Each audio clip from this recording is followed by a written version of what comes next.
आप सब ने देखा होगा कि जब भी आप शाओलिन टेम्पल के वॉरियर या किसी गुरु को देखते हैं तो वो सिंगल हैंड से नमस्कार करते हैं। रियलिटी में या आपके सामने कभी वो आए हो या आपने मूवीज़ में देखा हो तो हमेशा वो एक हाथ से ही विश करेंगे दूसरे इंसान को। तो इसके पीछे एक बहुत बड़ी स्टोरी है जो मैं आपको आज बताना चाहूँगा। तो ये बात उन दिनों की है जब बुद्ध धर्म जो था, बोधि धर्म जिसे बोला जाता है, वो स्टार्ट हुआ था। और बुद्धा जी के जितने भी डिसिप्लिन्स थे, जितने भी उनके शिष्य थे, वो वर्ल्ड के हर कोने में जाके बोधि धर्म को एक्सपैंड कर रहे थे, उसके बारे में बता रहे थे। तो उस समय एक बोधि धर्म को टास्क दिया गया कि वो नॉर्थ की तरफ जाके टूवर्ड्स चाइना की तरफ जाकर बुद्ध धर्म को एक्सपैंड करे, लोगों को बताए। तो वो जब चलना स्टार्ट हुए नॉर्थ की तरफ तो वो चलते गए। और मीनवाइल जो चाइना के उस समय राजा थे, तो उन्हें ये पता लगा कि कुछ एक बहुत बड़े बोधि धर्मा इस तरफ आ रहे हैं। तो उन्होंने क्या किया, उनके आने के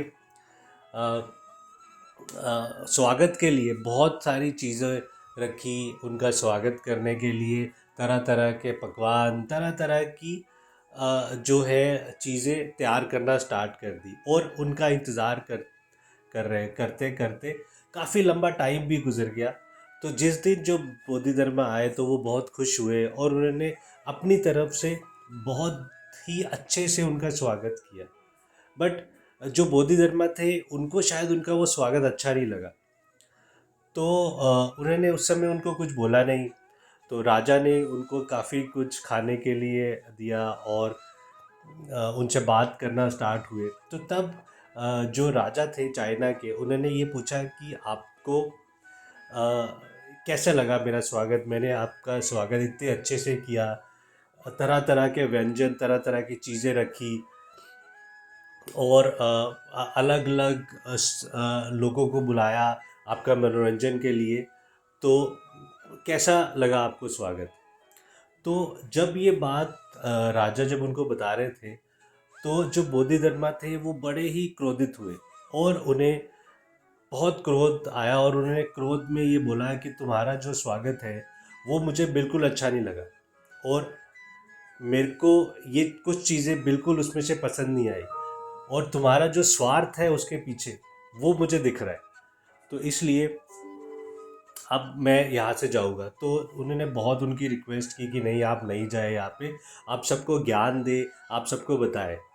तो बोधि धर्म क्या किया उन्होंने, वो वहाँ से उठे और एक चाइना में ही एक जाके एक गुफा के अंदर जाके चले गए। लोगों ने बहुत कोशिश की उनको बनाने की, बट वो नहीं माने।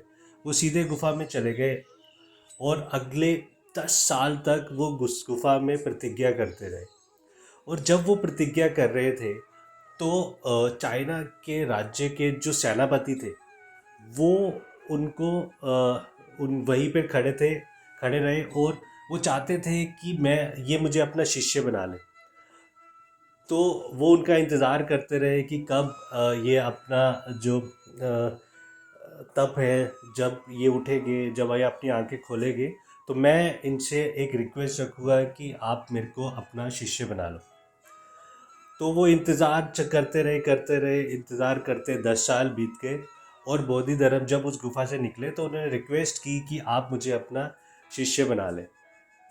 तो बोधि धर्म ने कहा, मैं तुम्हें एक ही शर्त में, एक ही बार शिष्य बनाऊंगा, जब ये जो बर्फ़ है ये लाल रंग की हो जाए।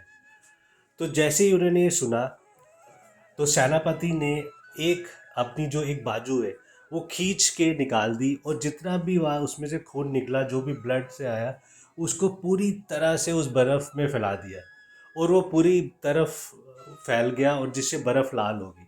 इसे देख के बोधि धर्म के जो गुरु थे उनको बहुत ही अच्छा लगा, बहुत ही भावुक हो गए वो, और उन्होंने उसे अपना शिष्य बना लिया। और उस शिष्य ने जब उनको नमस्कार किया तो वो सिंगल हैंड से किया।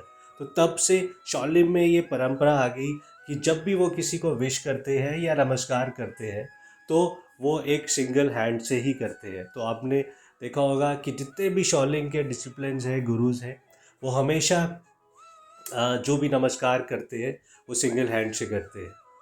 तो दोस्तों, आपको ये स्टोरी कैसी लगी तो मुझे ज़रूर बताइएगा, और मेरे इस चैनल को लाइक, शेयर और सब्सक्राइब ज़रूर करिएगा।